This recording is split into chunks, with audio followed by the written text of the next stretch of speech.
یہودی بزرگوں کی مجلس بیٹھی تاکہ سوچیں کہ یسوع سے کیسے چھٹکارا پایا جائے۔ تب شیطان اس یہودا اسکریوتی میں سما گیا جو ان 12 میں سے ایک تھا۔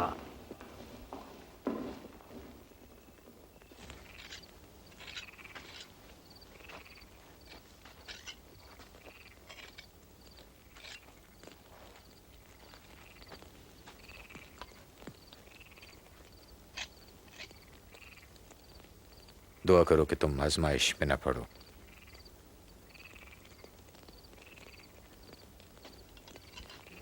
یہودا نے یسوع کو چاندی کے صرف 30 سکوں کے عوض پکڑوا دیا۔ یسوع جانتے تھے کہ لوگوں کے گناہوں کے لیے ان کی موت کی گھڑی تیزی سے قریب آ رہی ہے۔ انہوں نے دعا کی۔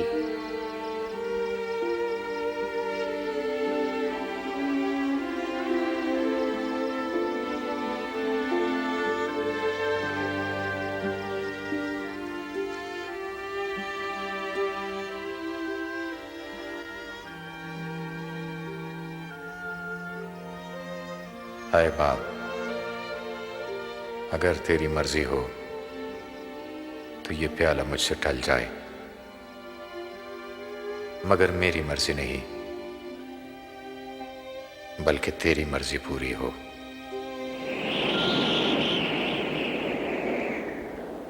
اور ایک فرشتہ آسمان سے آ کر انہیں تقویت دیتا تھا،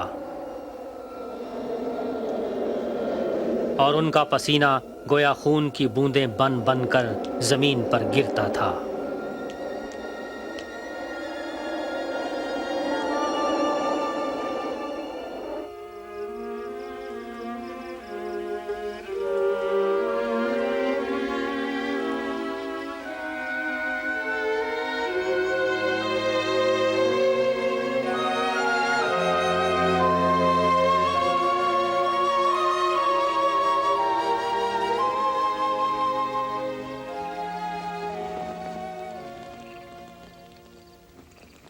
تم کیوں سو رہے ہو؟ جاگو، دعا کرو تاکہ تم آزمائش میں نہ پڑو۔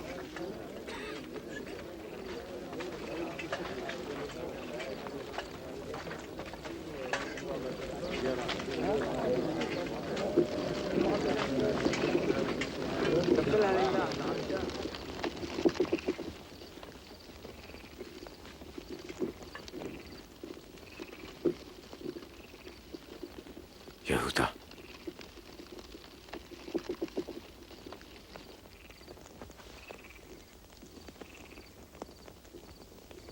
کیا تو بوسہ لے کر ابن آدم کو پکڑواتا؟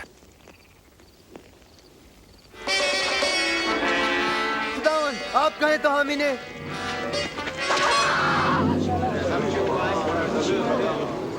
چلو اسے گرفتار کرو۔ بس کرو، بہت ہو چکا۔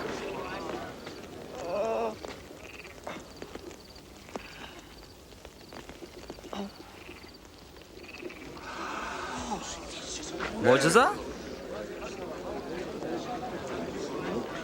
کیا تم مجھے ڈاکو سمجھ کر تلواریں اور لاٹھیاں لے کر نکلے ہو؟ میں ہر روز ہیکل میں تمہارے ساتھ تھا تو تم نے مجھ پر ہاتھ نہ ڈالا، لیکن یہ تمہاری گھڑی ہے اور تاریکی کا اختیار ہے۔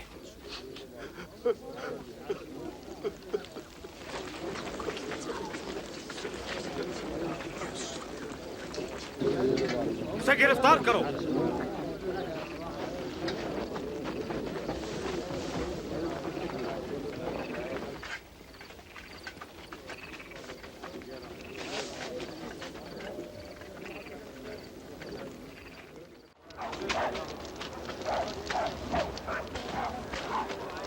اس پر پیرا بٹھاؤ۔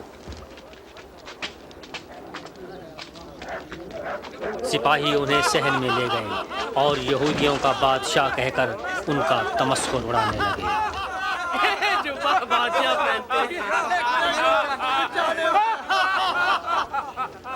ذرا بتاؤ تو کیا ہونے لگا ہے؟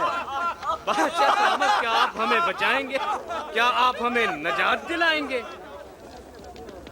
یہ آدمی بھی یسوع کے ساتھ تھا۔ میں تو اسے جانتا تک نہیں۔ میں نے ان کو ایک ساتھ دیکھا تھا۔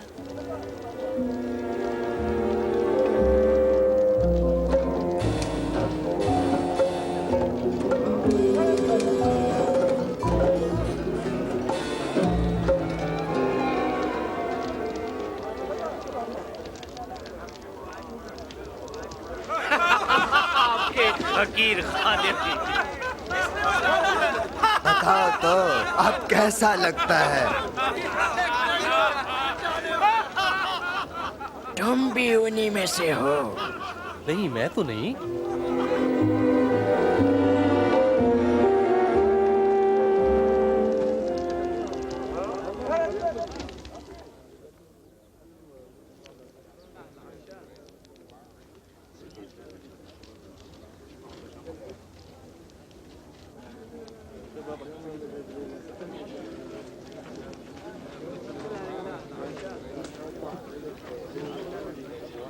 یہ آدمی بھی یسوع کے ساتھ تھا، پھر یہ بھی تو گلیلی ہے۔ او رہنے دو یار۔ پتہ نہیں تم کیا کہہ رہے ہو۔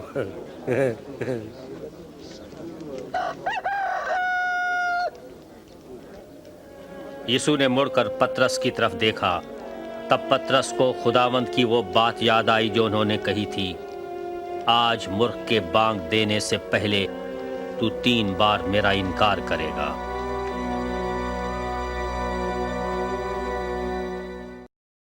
دباؤ میں ہوتے ہوئے یسوع اور پترس کے درمیان کیا فرق نظر آتا ہے؟ یسوع نے کیوں پریشانی میں دعا پر زور دیا؟